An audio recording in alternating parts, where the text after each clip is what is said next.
It's the third episode of Oldbury TV. We had a bit of a break with Christmas, enjoying our pints, enjoying our food and stuff like that. So we're here with Robbie Farrell, who was nominated by Sully a few weeks back. So he's delighted now to get his go. Just start off, Robbie. Just let us know kind of why you joined Oldbury, how long you're with Oldbury, and kind of a bit of a background to that. Yeah, so I joined Oldbury. This will be my third year. So 2 seasons ago, I came down with Kev. Kev McCabe brought me down. I was out of football for a couple of years. I wanted to get back into it, and Kev said, "Come down, lad, draw down, playing good ball and all that." So I said, "Get now and give it a go." And since then, just loved it. Great club, great run club. The lads behind the scenes do a great job what they do, and then we done okay last year, I suppose, from the Shield and that. So yeah, that was a good decision and great club to be a part of. In fairness. Yeah, you're a popular lad anyway. The last two lads nominated you as the funniest lad on the team. So that's the question I'm going to start with you. Then just a nice easy one. If not you aside, who do you think is the funniest lad in the team? There's a few nominations for that now. For Keith to give you a good laugh. Ben, just because Ben is mental, you wouldn't know what's going to happen next. I said that in the first episode. Ben's funny without thinking. It doesn't mean to be funny. The things he says, the things he does are just, you look at him as if, what's wrong with you? Another one for this now, in fairness, is Aaron Delaney. Just because he's taking shit sometimes, right?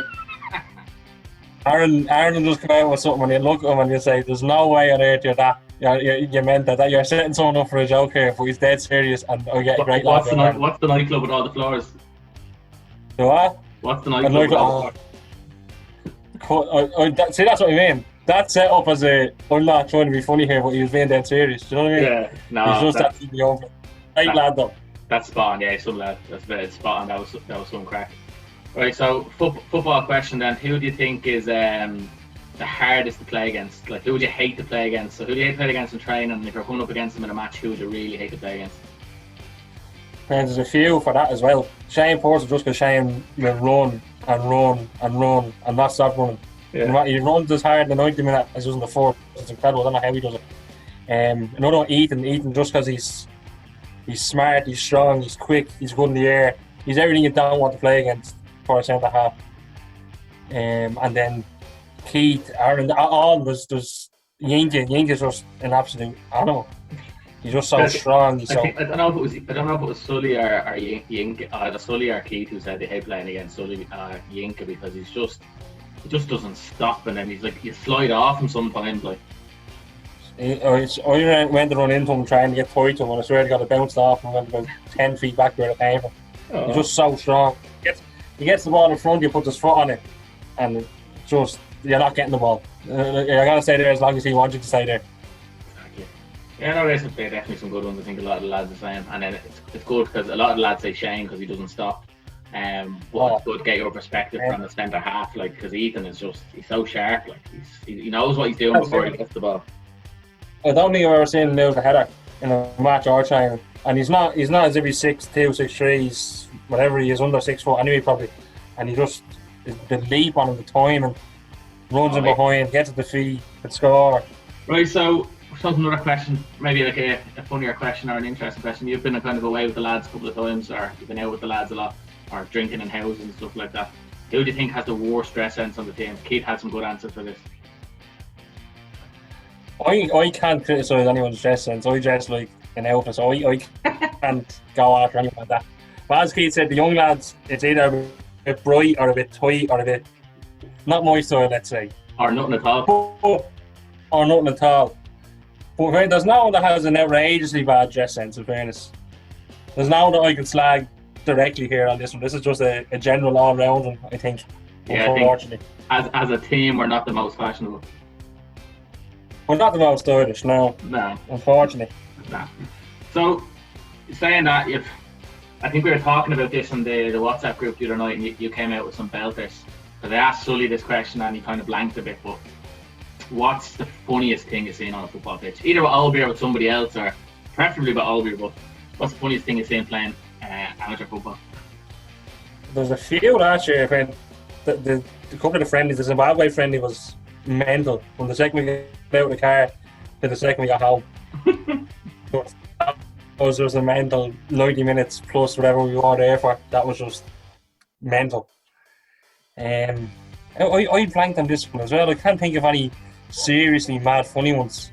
I think There's a few interesting ones. The Swords Manor away game this year, 3-3, and the abuse that they were giving to us and the abuse they were giving the referee was for the whole game was just non-stop.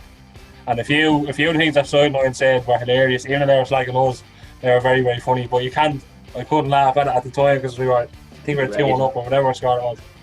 A few of them were very, very funny. But I can't think of anything directly in a match this year. No, unfortunately.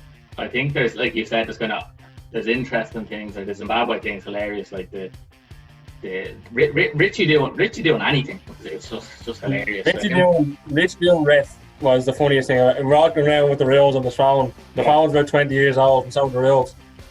He was reffing another friendly after the lockdown, and he comes out with something about offside, and he goes, I was waiting for that, and I was like, that's not the real Richie. That's not how offside works. Like. And he's just another thing was that every match card he wrote Dan Marston's name wrong. He spelled it every possible way, bar the right way, all throughout the season. That was another bit that got me, in fairness. And like he knows Yinka and Tuck's absolutely years, and I don't think I've ever seen him spell their name right on a match card. No, I think he's doing it on purpose, to be honest, at one point. Oh, he's gas. He'd be missed anyway. Yeah, absolutely. Great guy. We talked about back when kind of more not serious, but kind of more stuff about football and things like that. So when we used to be able to train and we used to do stuff like that, who do you think just really, really hated training? And you could just tell, like, you might give 110% on the pitch, but you could just tell they just weren't bothered with training. This goes down to the man's experience, not his lack of interest in training. Terry Ward takes 45 minutes to put his boots on before anything else happens. You just see it, he'll be looking over, waiting for the footballs to come out, and then he ties the laces, and then he's away. But I think that just comes down to Terry's been playing football for so long that he knows the ins and outs of it. So Terry will get me nomination on that one. But not that he's lazy, he knows when the balls are coming out, and that's when Terry gets going. Yeah, I think there's no one who's lazy, but yeah, Terry's just clever about it. And Cormac used to be the same. Cormac could be like chatting to John or something like that. Oh yeah, I'll catch up with you now doing the running in a minute. You know, he's definitely not lazy. And the second the footballs come out, the two of them be the fourth ones there. That would be no lazy boys, but that would be the two clever ones, let's say. And who do you think is just an engine, just loves training, loves football, and kind of gives everything in training? You wouldn't have match, probably if you had a match out your back garden, you'd probably play as well. That Shane Purcell for anything he does everything he's asked and does it to the best of his abilities at all times. No, Dan Marston is a very good trainer. Yeah, he trains the way he plays. But again, I think most of us are like that. In fairness, the level of training does be fairly intense as it does be in games. So our sessions will be very good at most times anyway. Yeah, we all get fairly pissed off. Yeah, like everyone gets annoyed. Good thing. Yeah, good thing. Like the last couple of times we were able to have kind of 5-a-side, 7-a-sides before everything locked down and stuff like that. They were, for like how rusty we were, the standard of football was great.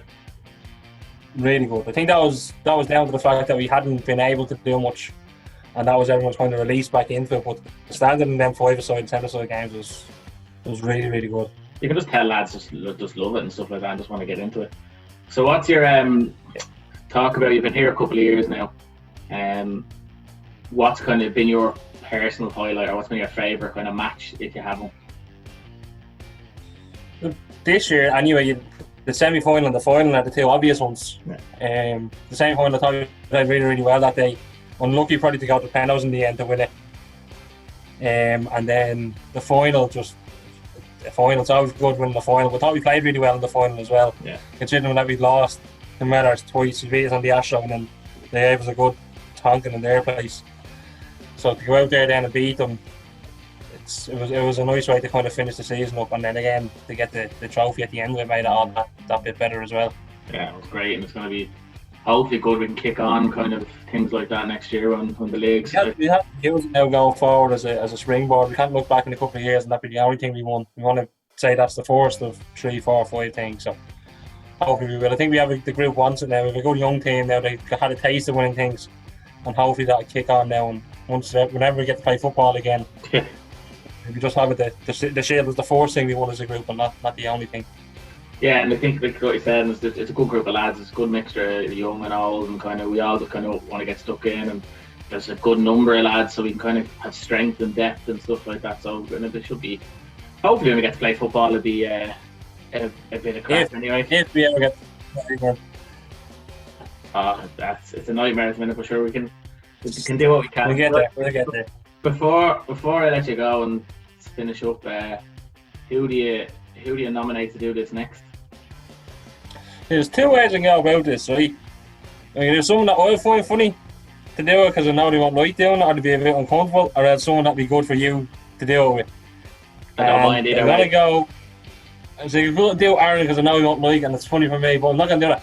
I'm going to do Yinka because Yinka's a great fella and he'll be deadly at this. Really good talker, nice guy, and good crack. Yinka is the man. We'll tell Aaron that he got away with it.